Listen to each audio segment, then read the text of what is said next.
We are the sun that rises. No compromises.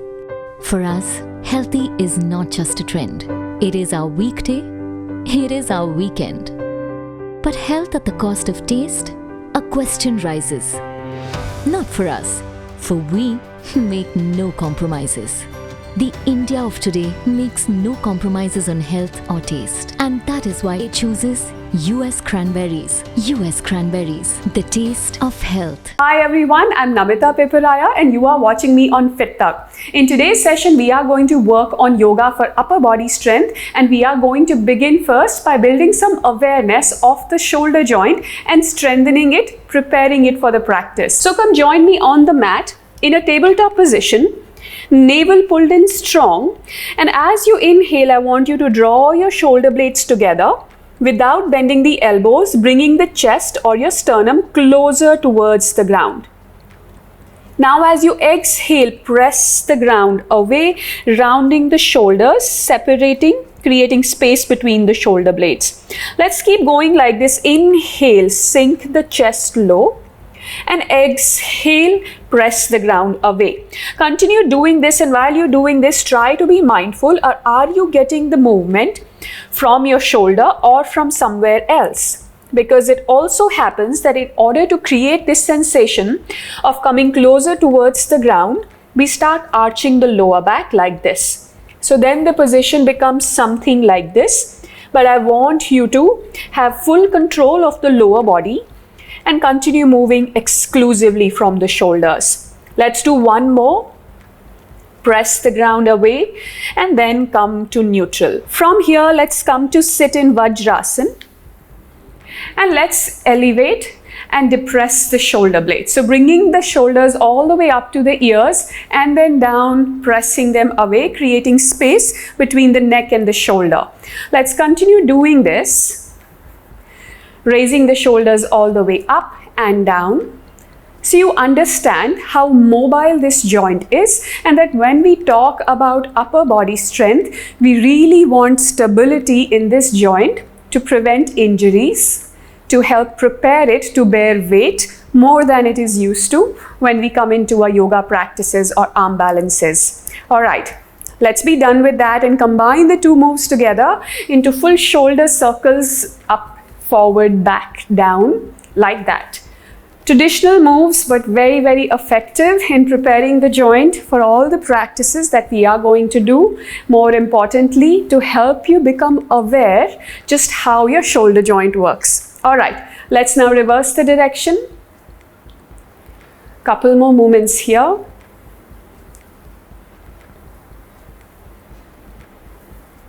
And now, let's come into the most foundational posture when it comes to upper body strength, which is going to be plank. So plank is a pushing action wherein you are trying to press the body away from the ground.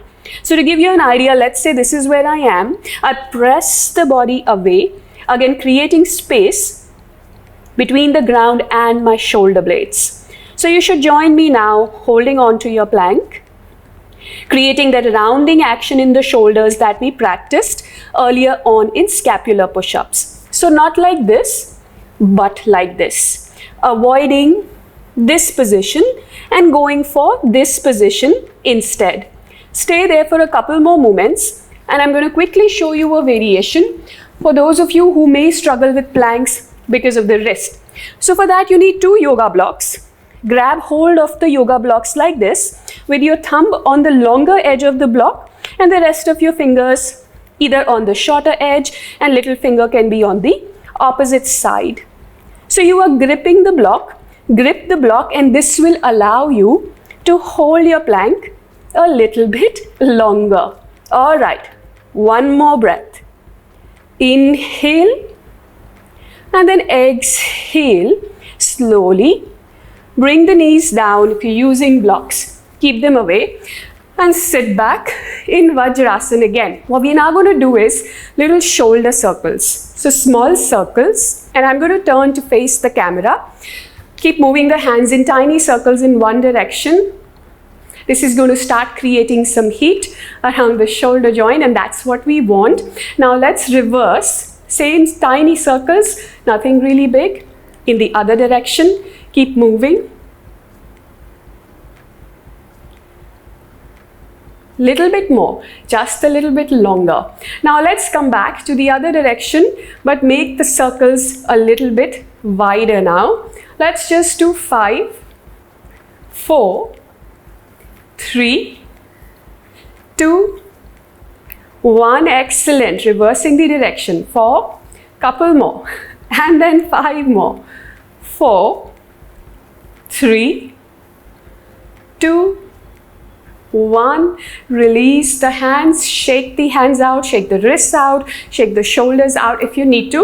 And we are now ready for the next practice. We are going to work on what is called a Vasishthasana preparation. So we are going to come into a side plank. Let me show it to you on this side first.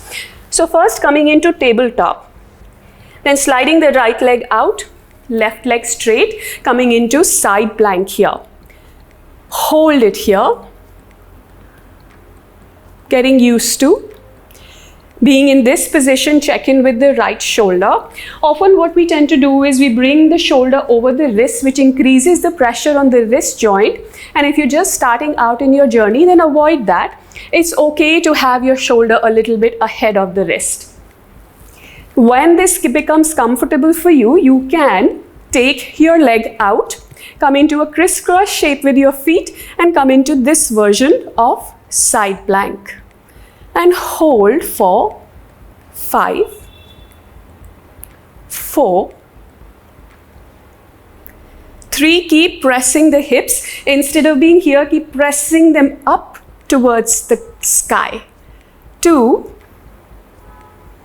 1, and then slowly bring both the hands down, coming into plank, and then transitioning to do this on the other side. 4, 5, 4, 3, 2, 1. Return to plank, and just let's do 5 more here. 5, 4, 3, 2, 1. Then bring the knees down and take a child pose break here for a couple of breaths. While you're in child pose, you can also open and close your fingers like this to release the wrist joint in case it's feeling compressed from the practice we just did. The next set of postures that we are going to do. We have just finished pushing action. We are now going to practice the pulling action, and for that we need a blanket. So I'm going to go get that. All right, so I am back. This is the setup I have. I have folded my mat, and I have a floor mat, a cotton floor mat that is easy to slide on the marble floor that I have here. So something that can easily slide can be a synthetic blanket, can be sliders, or can be paper plates as well. So let's come into this position in tabletop, and as you press the palms into the ground, push the mat or whatever prop you have away from you till the forehead comes on the ground, and then as you exhale, draw it back till you back into your quadruped position, tabletop. Let's do 5 of these. So inhale, press the palms away, keep the hips exactly above the knees. Then as you exhale with elbows straight, try and draw the blanket back. That's 1. 4 more. Slide out. Exhale. Slide out as you inhale for 3. Then exhale. Let's do 2 more. Inhale. Press it away. Exhale. 1 more time. Inhale. And then exhale. Bring it back in. Take a breath here. We will continue working on sliding and building that pulling action, which really helps us in our shoulder mobility. I'm going to move the mat out completely. Keep it to the side.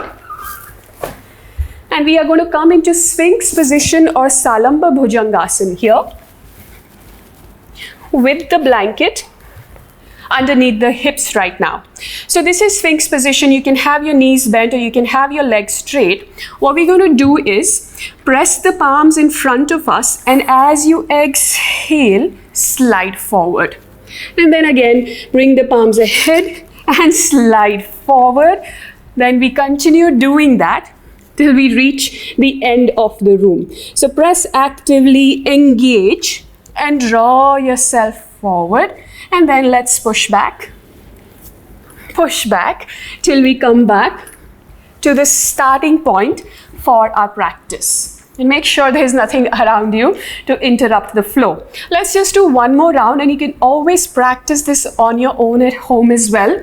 It's really a lot of fun, and it helps you build the right kind of shoulder mobility that we need for our yoga practices. One more time. Press the palms into the ground or the little finger into the ground and slide yourself forward, and continue doing that till you reach the end of the room. All right. So that was a lot of fun. I hope it was for you as well. But we are now going to conclude the practice. And a very good way to conclude, to stretch out the shoulders, is to interlock the fingers behind, roll the shoulders back, look up, and breathe here. Taking a few moments to relax the breath. Keep lifting the palms away from you and away from the ground as well. One more deep breath. Exhale completely. Release the hand, shake the palms out. And now take the right hand up overhead, bend the right elbow, grab hold of the right elbow with the left hand and press it back. 4, 5. Keep breathing now though. 4, 3, 2, 1, and release. Let's do the other side. Take the left hand up, grab hold of the left elbow now with the right hand, and let's hold for 5, 4. You can close your eyes too now. 3, 2, 1, and then slowly release. Shake the hands out, and we are done with today's short practice. If you really want to improve your shoulder strength, then do repeat this practice at least 2 more times, and make sure you make time for practices like scapular push-ups, holding your planks, and doing shoulder mobility work like sliding and pulling yourself forward, which really helps give you a full integrated practice, a functional practice for your shoulders and the upper body. Thank you so much for joining me today.